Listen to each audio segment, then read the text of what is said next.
नमस्कार दोस्तों, स्वस्थ जीवन 60+ में आपका स्वागत है। आज का वीडियो शुरू करने से पहले मैं इस वीडियो को देख रहे सभी दोस्तों से एक सवाल पूछना चाहता हूँ।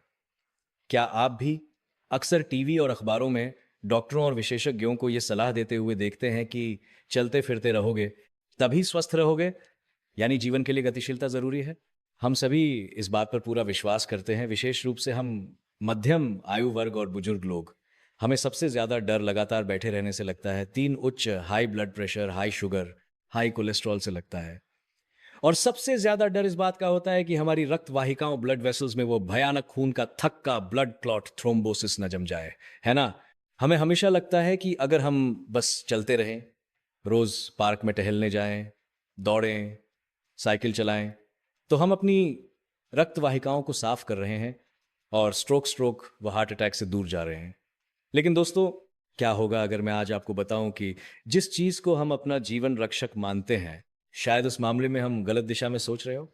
अगर मैं आज आपसे कहूं कि कुछ ऐसे व्यायाम, एक्सरसाइज जिन्हें हम जितना ज्यादा करते हैं उतना ही स्वस्थ मानते हैं, वे आपकी रक्त वाहिकाओं को साफ नहीं कर रहे हैं, बल्कि खून के थक्के बनने की प्रक्रिया को तेज कर रहे हैं। क्या आप इस पर विश्वास करेंगे दोस्तों? ये कोई डराने वाली बात नहीं है। आज के वीडियो में मैं एक हेल्थ डिटेक्टिव, स्वास्थ्य जासूस बनने जा रहा हूं, ताकि हमारे व्यायाम करने की आदतों के पीछे छिपे इस सबसे विरोधाभासी और जानलेवा रहस्य को पूरी तरह से उजागर कर सकूं। सबसे पहले मैं आपके साथ एक बहुत ही सच्ची कहानी साझा करूंगा जो हमारे ही बीच घटी है और जो हम सभी की सोच को पूरी तरह से बदल कर रख देगी। एक रमेश जी थे। वो एक टैक्सी ड्राइवर हैं। अपने शुरुआती दिनों में वो एक एथलीट खिलाड़ी हुआ करते थे, इसलिए उनके शरीर की नींव बहुत मजबूत है। भले ही अब उन्हें हर दिन टैक्सी चलानी पड़ती है, फिर भी उन्होंने एक एथलीट की आदतें बरकरार रखी हैं। चाहे आंधी हो या तूफान, वो हर दिन 10 किलोमीटर दौड़ते हैं। उनके लिए ये रोजमर्रा की आम बात है। जरा सोचिए, ऐसा व्यक्ति जो व्यायाम भी करता है और जिसका शरीर इतना मजबूत है, वो निश्चित रूप से हम जैसे उन लोगों की तुलना में बहुत बेहतर होगा जो सारा दिन सोफे पर बैठे रहते हैं, है ना? लेकिन अभी हाल ही में रमेश जी ने महसूस किया कि न जाने क्यों उन्हें अक्सर अपने बाएं पैर में भारीपन और दर्द महसूस होने लगा। उन्हें लगा कि शायद बहुत देर तक टैक्सी चलाने के कारण मांसपेशियों में खिंचाव आ गया है। इसीलिए उन्होंने मेडिकल स्टोर से कुछ दवा और मलहम खरीद कर मालिश की, लेकिन इसका कोई फायदा नहीं हुआ। और जब उन्होंने अपने दोनों पैरों को एक साथ रखकर तुलना की, तो वे ये देखकर घबरा गए कि उनके दोनों पैर अब एक जैसे नहीं दिख रहे थे। उनका बायां पैर दाएं पैर की तुलना में काफी सूज गया था। अब रमेश जी सच में डर गए। वो तुरंत अपने घर के पास स्थित बड़े अपोलो अस्पताल के हड्डी रोग विभाग, ऑर्थोपेडिक्स में जांच के लिए गए। हालांकि परिणाम ने उन्हें पूरी तरह से चौंका दिया। रिपोर्ट में सामने आया कि उनके बाएं पैर के निचले हिस्से में डीप वेन थ्रोम्बोसिस, डीवीटी, यानी नसों में खून का थक्का जम गया है। ये सुनकर रमेश जी तो वहीं सन्न रह गए। उन्होंने बड़ी हैरानी से डॉक्टर से पूछा, डॉक्टर साहब, क्या खून के थक्के, ब्लड क्लॉट की ये बीमारी उन लोगों को नहीं होती जो दिन भर बैठे रहते हैं और कोई शारीरिक गतिविधि नहीं करते? मैं तो रोज व्यायाम करता हूं, मैं रोज 10 किलोमीटर दौड़ता हूं। हालांकि उनके पेशे और खान पान के बारे में विस्तार से जानने के बाद डॉ डॉक्टर अनिल बंसल ने आखिरकार वो सच्चाई बताई जिसकी हम में से किसी ने कल्पना भी नहीं की थी। डॉ अनिल बंसल ने उनसे कहा, रमेश जी, खून के थक्के की आपकी ये समस्या शायद आपके उसी हाई इंटेंसिटी, उच्च तीव्रता वाले व्यायाम के कारण हुई है। दोस्तों, क्या यहां तक सुनकर आपका दिमाग भी रमेश जी की तरह सुन्न हो गया है? ऐसा क्यों? क्यों वो व्यायाम जिसे हम अपनी पूरी जान लगाकर करते हैं, जिसे हम एक इलाज मानते हैं, अंततः जहर बन जाता है? आज के वीडियो में मैं एक हेल्थ डिकोडिंग एक्सपर्ट की भूमिका निभाते हुए खून के थक्कों और गलत व्यायाम से जुड़े इस सबसे चौंकाने वाले और सबसे आसानी से नजरअंदाज किए जाने वाले स्वास्थ्य रहस्य को पूरी तरह से उजागर करूंगा। आज के इस वीडियो में बहुत बहुत सारी जानकारी है। मैं आपसे दृढ़ता से आग्रह करता हूं कि आप धैर्य रखें और इसे अंत तक जरूर देखें। साथ ही इसे अपने उन सभी दोस्तों के साथ साझा करें जिन्हें व्यायाम करना बहुत पसंद है या जो दिन भर एक जगह बैठे रहते हैं।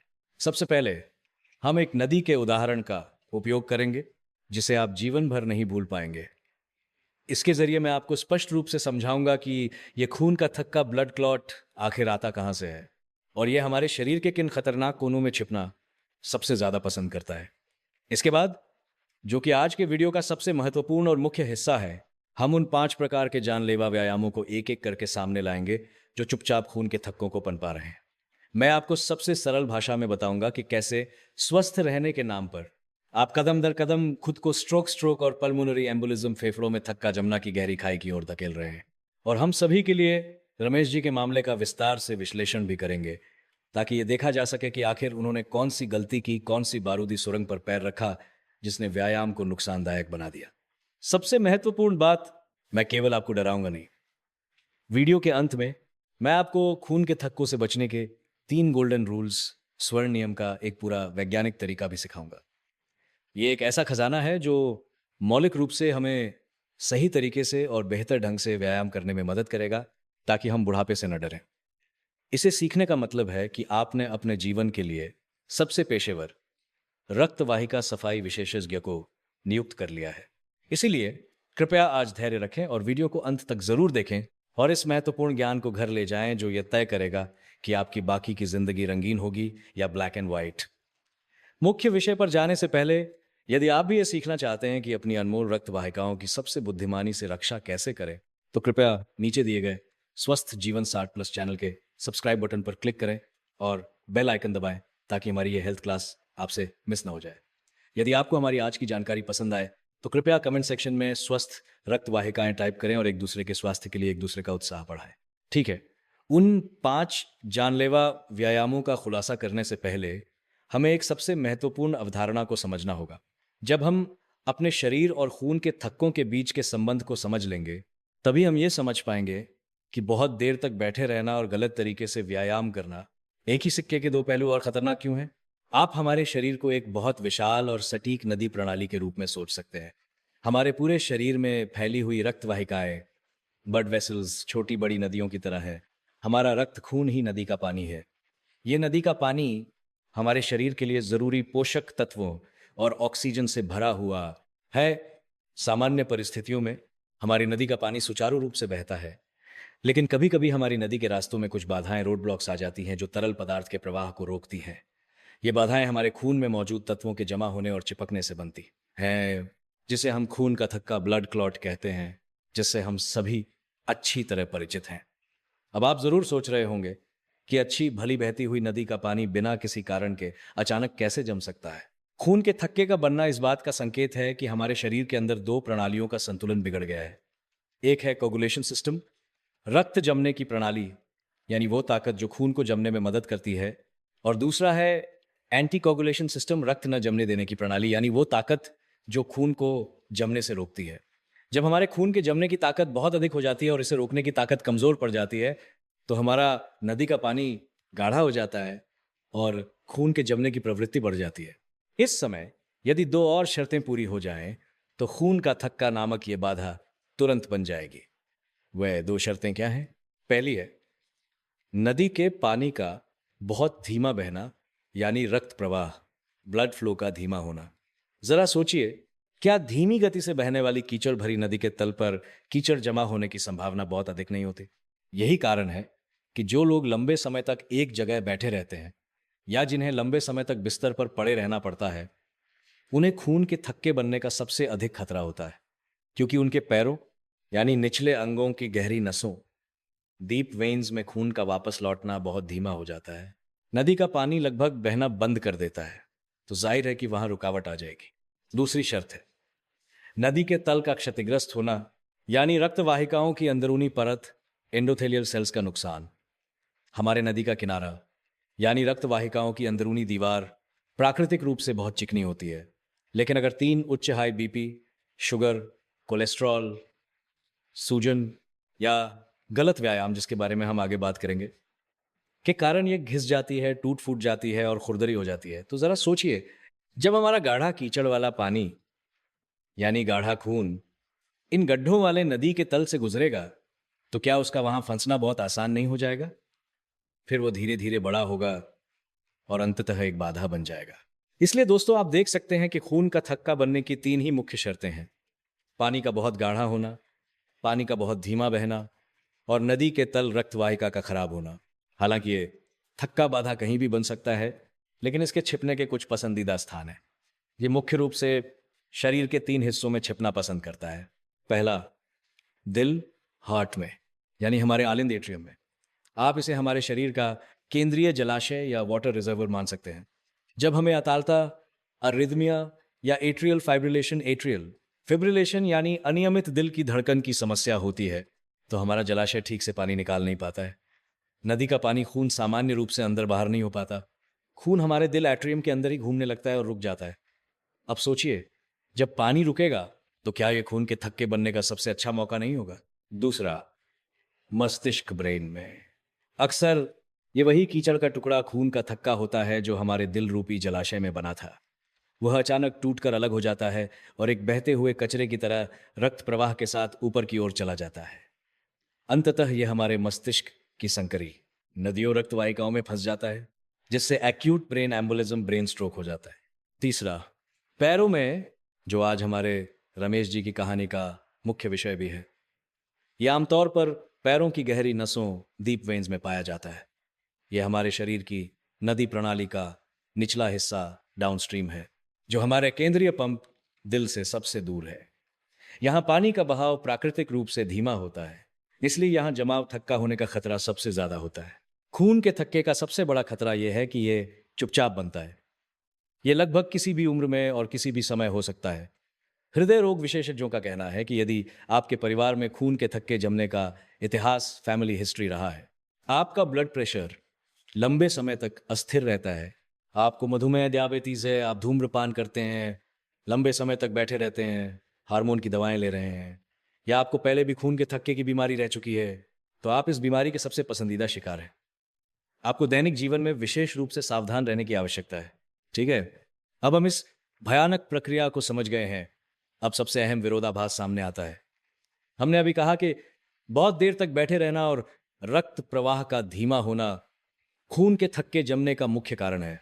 तो फिर बस हिलते डुलते रहने और व्यायाम करने से सब ठीक हो जाना चाहिए, है ना? फिर ऐसा क्यों हुआ कि हमारे रमेश जी, जो रोजाना 10 किलोमीटर दौड़ते थे, इतना हिलने डुलने के बावजूद उनकी नसों में रुकावट आ गई? दोस्तों, यही वो चौंकाने वाला सच है जिसे हम आज आपके सामने उजागर करने जा रहे हैं। शारीरिक रूप से सक्रिय, एक्टिव रहना बिल्कुल जरूरी है। रक्त संचार को बढ़ावा देने, कचरा जमा होने से रोकने और रक्त के गाढ़ेपन को कम करने के लिए व्यायाम बहुत महत्वपूर्ण है। लेकिन इसका मतलब यह नहीं है कि सभी व्यायामों का एक जैसा प्रभाव होता है। विशेष रूप से निम्नलिखित कुछ गलत तरीके के व्यायाम खून के थक्के को रोकने के बजाय स्थिति को और बदतर बना सकते हैं।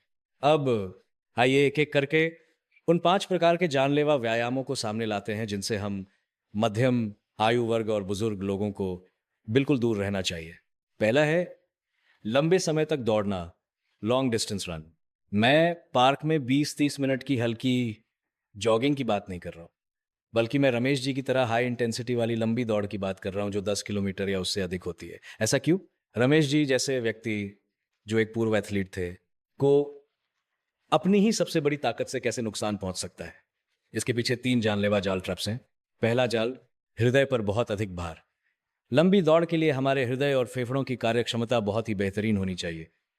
आप इसे ऐसे सोच सकते हैं कि हम अपने केंद्रीय पंप हृदय को लंबे समय तक बहुत तेज गति पर काम करने के लिए मजबूर करने के लिए रहे हैं। इससे हमारे हृदय पर लगातार भार बढ़ता है और हृदय गति बहुत तेज हो जाती है। हम जैसे मध्यम आयु वर्ग और बुजुर्ग लोगों के लिए, जिनकी रक्त वाहिकाएं अब बूढ़ी एजिंग होने लगी हैं, इस तरह की अत्यधिक मेहनत बहुत खतरनाक है। दूसरा जाल, रक्त वाहिकाओं की दीवारों का टूटना। दौड़ते समय हमारे घुटनों के जोड़ों को बहुत ज्यादा झटके, इम्पैक्ट सहने पड़ते हैं। ये प्रभाव न केवल हमारे कार्टिलेज, घुटने की गद्दी को घिसता है और बुढ़ापे को तेज करता है, बल्कि सबसे महत्वपूर्ण बात यह है कि इससे पैरों की नसों की दीवारों के क्षतिग्रस्त होने का खतरा बढ़ जाता है। जरा सोचिए, जैसा कि हमने पहले कहा था, अगर नदी का तल क्षतिग्रस्त हो जाए तो क्या खून के थक्के का वहां चिपकना बहुत आसान नहीं हो जाएगा?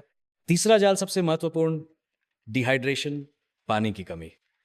जब हम लंबे समय तक दौड़ते हैं तो शरीर को ठंडा करने के लिए बहुत पसीना आता है। हमारे शरीर से सिर्फ पसीना नहीं निकलता, बल्कि हमारे नदी के पानी का तरल हिस्सा निकल जाता है। जब नदी में पानी कम हो जाता है तो क्या पानी का गाढ़ापन नहीं बढ़ जाएगा? इसी को हम ब्लड कंसंट्रेशन या खून का अत्यधिक जमने वाला चरण कहते हैं। अब हम वापस रमेश जी के मामले पर नजर डालते हैं। उन्होंने 2 जानलेवा गलतियां की। पहली, अत्यधिक तीव्र व्यायाम का प्रशिक्षण, इससे उनकी रक्त वाहिकाओं की दीवारें टूटने की कगार पर पहुंच गईं और साथ ही उन्हें भारी मात्रा में पानी की कमी का सामना करना पड़ा। दूसरी, एक टैक्सी ड्राइवर होने के नाते बार बार शौचालय जाने की परेशानी से बचने के लिए वो आमतौर पर ज्यादा पानी नहीं पीते थे। जरा सोचिए, एक डिहाइड्रेटेड शरीर और उसमें समय पर पानी न पीना। ऐसे में उनके खून का गाढ़ापन निश्चित रूप से बढ़ जाएगा और इसी कारण से अंततः उनके पैरों में डीप वेन थ्रोम्बोसिस खून का थक्का बन गया। दूसरा है लंबे समय तक साइकिल चलाना, प्रोलॉन्ग्ड साइकिलिंग। साइकिल चलाना हमारे कई मध्यम आयु वर्ग और बुजुर्ग दोस्तों का पसंदीदा व्यायाम है, क्योंकि इससे घुटनों पर ज्यादा जोर नहीं पड़ता। लेकिन अगर आप लगातार 1-2 घंटे तक साइकिल चलाते हैं तो आपको भी सावधान हो जाना चाहिए। क्यों? पहला, साइकिल चलाने से हमारे पैरों के निचले हिस्से की मांसपेशियां लगातार सिकुड़ती हैं। इससे हमारी नसों में खून के वापस दिल तक लौटने का दबाव बढ़ जाता है। दूसरा और सबसे महत्वपूर्ण, आपके कूल्हे लंबे समय तक साइकिल की उस छोटी सी सीट पर टिके रहते हैं। यह लगातार दबाव हमारे श्रोणि पेल्विक क्षेत्र में रक्त संचार को रोक देता है। आप इसे इस तरह समझ सकते हैं कि हमने पैरों में से दिल की ओर वापस जाने वाले मुख्य पानी के पाइप को दबाकर चपटा कर दिया है। परिणाम स्वरूप हमारी नसों में खून रुक जाता है। जब पानी बहेगा ही नहीं तो जाहिर है कि खून के थक्के बनने की प्रक्रिया तेज हो जाएगी। मेरे एक दोस्त हैं, शर्मा जी। रिटायरमेंट के बाद उन्हें साइकिल चलाने का चस्का लग गया। वे अक्सर साइकिलिंग ग्रुप्स के साथ एक 100-200 किलोमीटर की लंबी यात्राओं की चुनौती लेते थे। उन्हें लगता था कि ये उनका सदा जवान रहने का मेडल है। एक बार वे लगातार 10-12 घंटे तक साइकिल चलाकर वापस आए। अगले दिन उनके दोनों पैरों के निचले हिस्से में सूजन आ गई और दर्द होने लगा और उनके टखने कछुए के खोल की तरह सूज गए। शुरू में उन्हें लगा कि यह केवल मांसपेशियों की थकान है और कुछ दिनों के आराम से ठीक हो जाएगी। लेकिन 3 दिन बाद भी सूजन कम नहीं हुई, बल्कि दर्द इतना बढ़ गया कि उनके लिए चलना भी मुश्किल हो गया। जब वे डॉक्टर के पास गए तो अल्ट्रासाउंड देखते ही डॉक्टर ने कहा, शर्मा जी, ये लंबे समय तक दबाव पड़ने के कारण नसों में खून के रुकने की समस्या है। अगर आप थोड़ी और देर से आते तो शायद खून का थक्का टूटकर शरीर में कहीं और चला जाता। शर्मा जी सोच रहे थे कि वे अपना स्वास्थ्य बना रहे हैं, लेकिन वास्तव में वे अपनी रक्त वाहिकाओं को प्रताड़ित कर रहे थे। तीसरा है अत्यधिक स्क्वाट्स, उठक बैठक और जंप स्क्वाट्स। आजकल स्ट्रेंथ ट्रेनिंग का बहुत चलन है। कहा जाता है कि हम बुजुर्गों को मांसपेशियों के सिकुड़ने का सबसे ज्यादा डर रहता है, इसलिए पैरों की ताकत बढ़ाने वाले व्यायाम ज्यादा करनी चाहिए। लेकिन हर चीज में अति बुरी होती है। जब हम इस तरह के व्यायाम करते हैं जिनमें अचानक से बहुत ताकत लगानी पड़ती है, तो इससे हमारे पैरों की नसों पर दबाव बहुत बढ़ जाता है। लंबे समय तक ऐसा दबाव पड़ने से बहुत आसानी से वारिकोज वेन्स यानी पैरों की उभरी हुई नीली नसें बन सकती हैं और यहाँ तक कि रक्त वाहिकाएं फट भी सकती हैं। और एक बार जब नसों को इतने अधिक दबाव का सामना करना पड़ता है तो उनके अंदर का नदी का तल बहुत आसानी से क्षतिग्रस्त हो जाता है और जहां नदी का तल क्षतिग्रस्त हुआ वहीं खून का थक्का धमकता है। मेरी पत्नी कुछ समय पहले अपनी सोसाइटी की एक एक्सरसाइज क्लास में गई थी। वहां का ट्रेनर बहुत जवान और ऊर्जा से भरा हुआ था। वो वहां के दादा दादियों को जंप स्क्वाट्स सिखाने लगा। परिणाम क्या हुआ? एक गुप्ता आंटी थी जो आमतौर पर कोई व्यायाम नहीं करती थी, लेकिन वो बहुत जिद्दी थी और दूसरों से पीछे नहीं रहना चाहती थी। उन्होंने जबरदस्ती 20 जंप स्क्वाट्स कर लिए। अगले ही दिन उनकी जांघ के अंदरूनी हिस्से में एक बड़ा सा नीला काला निशान पड़ गया। यह त्वचा के नीचे रक्त वाहिकाओं के फटने का निशान था। यह वास्तव में खून के थक्के बनने के लिए एकदम सही माहौल तैयार करना है। विशेष रूप से हम मध्यम आयु वर्ग और बुजुर्ग लोगों की रक्त वाहिकाएं पहले से ही कमजोर होती हैं। हमें हमेशा अपनी क्षमता के अनुसार ही व्यायाम करना चाहिए। चौथा है पैरों को लंबे समय तक स्ट्रेच करना या दबाना, प्रोलॉन्ग लेग प्रेस स्ट्रेचिंग। यह दृश्य तो हमने बहुत देखा है। हर सुबह पार्कों में आप कई बुजुर्गों को अपना पैर किसी रेलिंग या बेंच पर ऊंचा रखकर पूरी ताकत से पैरों को स्ट्रेच करते हुए देख सकते हैं। हालांकि स्वास्थ्य के नजरिए से थोड़ा स्ट्रेच करना मांसपेशियों को खोलने के लिए अच्छा है, लेकिन यदि आप लंबे समय तक एक ही स्थिति पोस्चर में अपने पैरों की रक्त वाहिकाओं पर दबाव डालते हैं तो नसों के खून का वापस लौटना बाधित हो जाता है। ये बिल्कुल साइकिल चलाते समय श्रोणि पर पड़ने वाले दबाव जैसा ही सिद्धांत है। पानी का पाइप पिचक गया है, पानी बह नहीं पा रहा है, जिससे हमारी रक्त वाहिकाओं की दीवारों पर टूट फूट होगी। इसके अलावा यदि आप गलत तरीके से ताकत लगाते हैं, जैसे कुछ लोग किसी दूसरे व्यक्ति से अपनी पीठ पर दबाव डलवाते हैं, तो मांसपेशियों में खिंचाव आ सकता है। जब ऐसा होता है तो हमारा शरीर सूजन प्रतिक्रिया इन्फ्लेमेशन शुरू कर देता है, और यह सूजन हमारे निचले अंगों में वेरिकोज वेन्स और खून के थक्के जमने की प्रक्रिया को और तेज कर देती है। अंत में ये पांचवां व्यायाम सबसे ज्यादा खतरनाक है।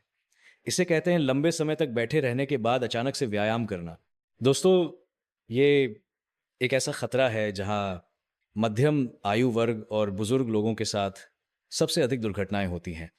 हमने अभी बात की थी कि लंबे समय तक बैठे रहने के बाद हमारे पैरों की नसों में रक्त प्रवाह की गति बहुत धीमी हो जाती है। उस समय हमें बिल्कुल नहीं पता होता है कि हमारी नदी के तल की गहराई में एक नरम ताज़ा ताज़ा बना कीचड़ का टुकड़ा यानी छोटा खून का थक्का वहीं चिपका हुआ है या नहीं। जरा सोचिए, उस समय अचानक आपकी अंतरात्मा जागती है और आप सोचते हैं, अरे मैं बहुत देर से बैठा हूं, मुझे उठकर थोड़ा व्यायाम करना चाहिए। और फिर आप अचानक खड़े हो जाते हैं और बहुत तेजी से व्यायाम करने लगते हैं, कूदने फांदने और दौड़ने लगते हैं। इस क्रिया का क्या भयानक परिणाम होगा। आपका ये अचानक और तीव्र व्यायाम बिल्कुल ऐसा है जैसे किसी रुकी हुई कीचड़ वाली नदी में अचानक से एक बहुत शक्तिशाली मोटर चालू कर देना। पानी के बहाव का यह जबरदस्त झटका उस कमजोर और नरम खून के थक्के को अपनी जगह से उखाड़कर बहा ले जाएगा, जो अभी ठीक से चिपका भी नहीं था। जैसे ही यह थक्का अपनी जगह से टूटता है, यह हमारे शरीर में सबसे भयानक तैरता हुआ टाइम बम बन जाता है। यह हमारी रक्त वाहिकाओं के प्रवाह के साथ तेजी से ऊपर की ओर भागेगा। अगर यह फेफड़ों तक पहुंच गया और हमारी फुफ्फुसीय धमनी में फंस गया तो ये पल्मोनरी एम्बोलिज्म का कारण बनेगा, जो अक्सर जानलेवा होता है। अगर ये हृदय को पार कर मस्तिष्क तक पहुंच गया और हमारी मस्तिष्क की रक्त वाहिकाओं में फंस गया तो ये ब्रेन स्ट्रोक का कारण बनेगा। हम अक्सर खबरों में देखते हैं कि किसी ने 10-12 घंटे की लंबी उड़ान फ्लाइट ली। जैसे ही वे हवाई अड्डे पर उतरे, वे अपना भारी सूटकेस उठाने के लिए दौड़े और अचानक वे धड़ाम से वहीं गिर गए। उन्हें अस्पताल ले जाने का भी समय नहीं मिला। 10 में से 9 मामलों में ये लंबे समय तक बैठे रहने के कारण पैरों में बना खून का थक्का ही होता है, क्योंकि अचानक जोर लगाने के कारण खून का थक्का अपनी जगह से टूट गया और एक्यूट पल्मोनरी एम्बोलिज्म का कारण बना। इसलिए दोस्तों, आप देख सकते हैं कि व्यायाम वास्तव में एक दोधारी तलवार है। बिल्कुल भी न हिलना खून के थक्के को पालना है, और गलत तरीके से व्यायाम करना खून के थक्के को भड़काना है। ठीक है दोस्तों, इन सभी खतरनाक व्यायामों के बारे में बात करने के बाद मुझे यकीन है कि आप सभी गहराई से समझ गए होंगे। तो आखिर हमें क्या करना चाहिए? क्या हमें सचमुच बिल्कुल नहीं हिलना चाहिए? घबराइए मत दोस्तों। आज ये सब बताने का मतलब ये बिल्कुल नहीं है कि हम हाथ पर हाथ धरे बैठे रहें, बल्कि हमें यह सीखना है कि स्मार्ट समझदारी तरीके से कैसे हिलें डुलें। अब मैं आपको बताऊंगा कि हमें अपनी अनमोल रक्त वाहिकाओं की देखभाल कैसे करनी चाहिए। यह है आज का हमारा मुख्य खजाना, खून के थक्के को रोकने के वैज्ञानिक 3 गोल्डन रूल्स, स्वर्ण नियम। पहला गोल्डन रूल और सबसे महत्वपूर्ण, संयमित व्यायाम, मॉडरेट एक्सरसाइज पर ध्यान दें। दोस्तों, व्यायाम अच्छा है, लेकिन गलत व्यायाम का कभी कभी उल्टा असर हो सकता है। लंबे समय तक अत्यधिक व्यायाम करने से हमारे हृदय और रक्त वाहिकाओं पर भार बढ़ जाता है। लंबे समय तक हाई प्रेशर में रहने से रक्त वाहिकाओं की अंदरूनी परत को नुकसान पहुंचता है, यानी हमारी नदी का किनारा टूट जाता है, और इससे हृदय की मांसपेशियों के क्षतिग्रस्त होने का खतरा भी बढ़ जाता है। इसलिए संयम ही कुंजी है। चिकित्सा दिशा निर्देशों के अनुसार मध्यम आयु वर्ग और बुजुर्ग लोगों को हर हफ्ते केवल 150 मिनट का मध्यम तीव्रता वाला व्यायाम, मॉडरेट इंटेंसिटी एक्सरसाइज करना चाहिए। यह हमारी रक्त वाहिकाओं की मरम्मत करने और रक्त संचार को बढ़ावा देने के लिए बहुत प्रभावी है। अगर आप इसे बांट लें तो यह दिन में लगभग 30 मिनट, सप्ताह में 5 दिन होता है। क्या यह बहुत आसान नहीं है? हम अपनी नदी का रख रखाव मेंटेनेंस कर रहे हैं, हम किसी ओलंपिक खेल में हिस्सा नहीं ले रहे हैं। दूसरा गोल्डन रूल, रोजाना 30 मिनट की तेज सैर, ब्रिस्क वॉकिंग।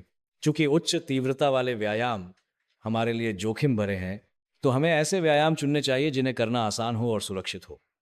चलना, वॉकिंग हमारे लिए सबसे अच्छा विकल्प है। ये एक बेहतरीन एरोबिक व्यायाम है।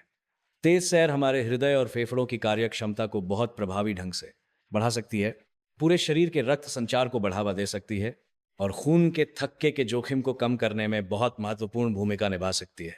तो सबसे प्रभावी तरीके से तेज सैर कैसे करें? मैं आपको 3-5-7 नियम सिखाता हूं, जिसका सुझाव अक्सर डॉक्टर देते हैं। 3 का मतलब है 30 मिनट की तेज सैर में कोशिश करें कि आप कम से कम 3000 मीटर 3 किलोमीटर चलें। 5 का मतलब है सप्ताह में कम से कम 5 दिन व्यायाम करें। 7 का मतलब है हमें व्यायाम के बाद अपनी हृदय गति, हार्ट रेट पर नजर रखनी है। आपके व्यायाम के बाद की हृदय गति और आपकी उम्र का जोड़ लगभग 170 होना चाहिए। उदाहरण के लिए, अगर आप इस साल 70 वर्ष के हैं तो व्यायाम के बाद आपकी हृदय गति लगभग 100 बीट्स प्रति मिनट होनी चाहिए। ये तेज सैर हमारी नदी के रास्तों के लिए एक स्वचालित सफाई प्रणाली शुरू करने जैसा है। ये एक स्थिर और निरंतर प्रवाह का उपयोग करके धीरे धीरे और सुरक्षित रूप से उस कीचड़ प्लैग को बहा ले जाता है। तीसरा गोल्डन रूल, जीवन शैली के छोटे छोटे विवरण ही मूल आधार हैं।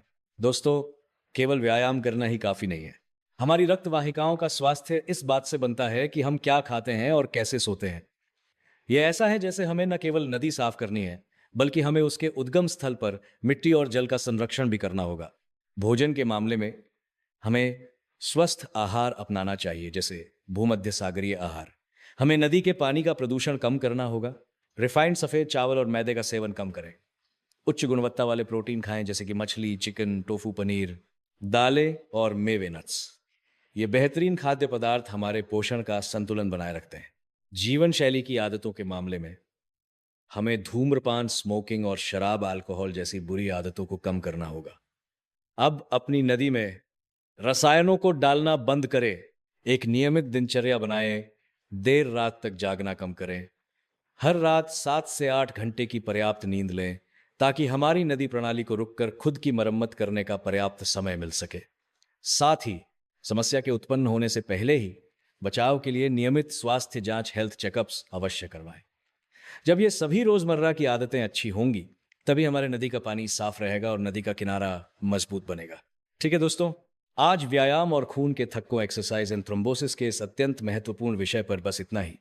आइए आज के 3 जीवन रक्षक मुख्य बिंदुओं को जल्दी से दोहरा लें। पहला बिंदु, हमें यह समझना होगा कि लंबे समय तक बैठे रहने से थक्के पलते हैं, लेकिन गलत व्यायाम थक्कों को भड़काता है। दूसरा बिंदु, हमें उन 5 प्रकार के जानलेवा व्यायामों को अच्छी तरह याद रखना चाहिए, जिनसे मध्यम आयु वर्ग और बुजुर्ग लोगों को विशेष रूप से सावधान रहना चाहिए।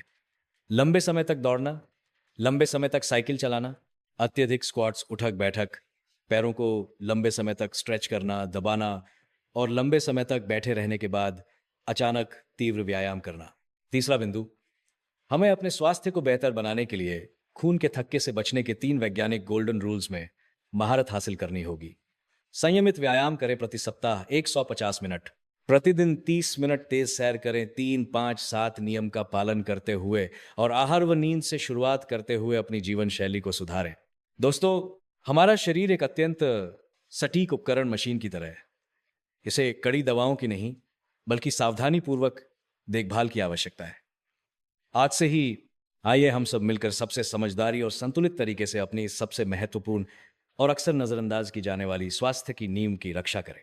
मुझे उम्मीद है कि आज की इस जानकारी से आपको वास्तव में मदद मिलेगी। यदि आपको हमारा ये वीडियो पसंद आया है तो कृपया लाइक बटन दबाने में कंजूसी ना करें।